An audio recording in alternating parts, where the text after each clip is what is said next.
on sale forever. You bought it then, or you didn't buy it. She wanted to make a product which was her work of art about her physical form, and then it would have been said and done and be over. That book cost $50, and she sold 1 million books. That's $50 million. That is more money that she's ever made on an album that she's ever recorded. The difficulty for her is that it, again, as with Like a Prayer, is irrevocable. You can't take it back. You've done it. And if as a consequence, some people think you're a slut, then some people are always going to think you're a slut. You have to live with it, but it's part of the calculation. Some people will think she's an artist. In 1996, Madonna reclaimed her respectability with conservative audiences and finally achieved across-the-board admiration for her acting. She landed a role that she had dreamed of playing since her early years in New York, that of Eva Peron, in the film adaptation of Andrew Lloyd Webber and Tim Rice's musical, Evita. How do you find a part in a film where the leading character is suitable for Madonna? This is why it was so important for her to get Evita. Well, the only time that I feel that she's been really good on film was in Evita, where it was a long music video. Although she was acting, it's not just that she's singing. Don't cry for me, Argentina. The truth is, I shall not leave you, though it make it harder for you to see me. I'm Argentina, and always will be. Evita worked for Madonna. She won a Golden Globe for it, and I think she deserved it because it was her forte. I mean, musical theatre is her forte. What she does is musical theatre. Projecting and carrying a story with her voice, with her body. Evita did work really well for her because of the grand gestures and the songs, and projecting a character through the songs. The performance won Madonna universal acclaim and a Golden Globe, and her ambitions of becoming a serious film star were finally realised. Firmly in the public eye again, she followed this cinematic triumph with yet another metamorphosis. With her new album, Ray of Light, the singer shrewdly altered her image once more, and a new, more mature pop star emerged. From a fan's perspective, you want the person to remain in a sort of stasis. You like them for a reason, and you want to continue to like them for that reason until you personally grow out of the phase or what have you. She's defied that, and that's become her appeal, is that you don't expect her to remain in stasis. You're willing to change with her and watch her evolve. The blonde ambition image is fairly harsh, but by Ray of Light she had softened as a person. She changed inside, and this was her way of saying, you know, this is how I've changed.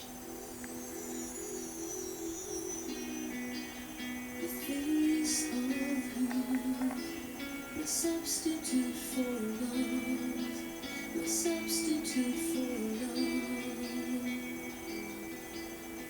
She'd become a mother, she'd spent time with Kabbalah and working on her own sort of spiritual transformation, her own spiritual journey, so it seemed completely apt that she would come across with a much softer image.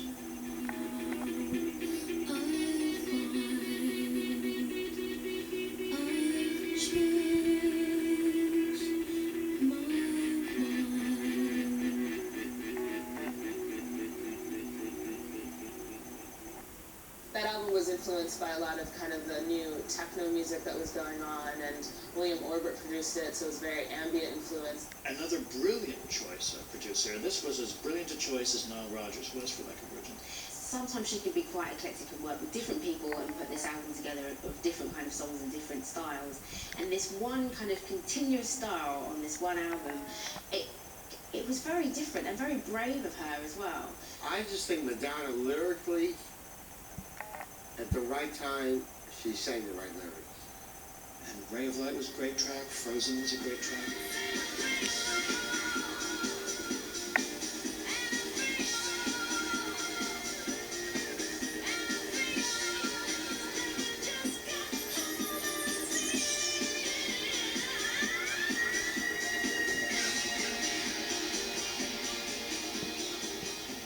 That shows one of the advantages of her having spent a lot of time in England, because William is British.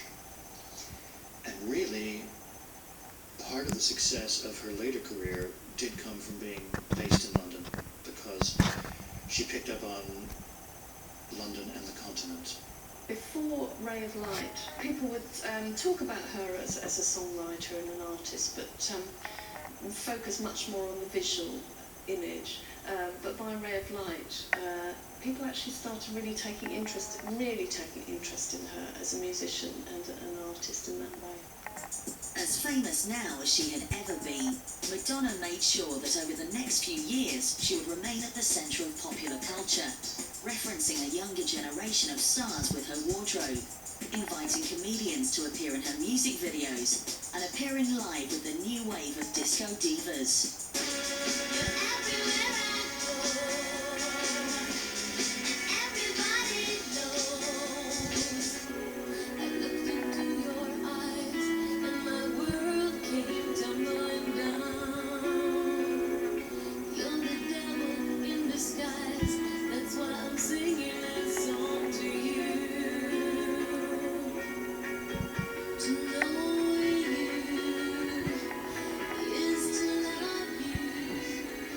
She reminds me a lot of Bowie in her chameleon kind of working with different people, taking out the essence and then moving on to the next. And she attached herself to Mike Myers and The Spy Shagged Me. A very good move because it's a huge film.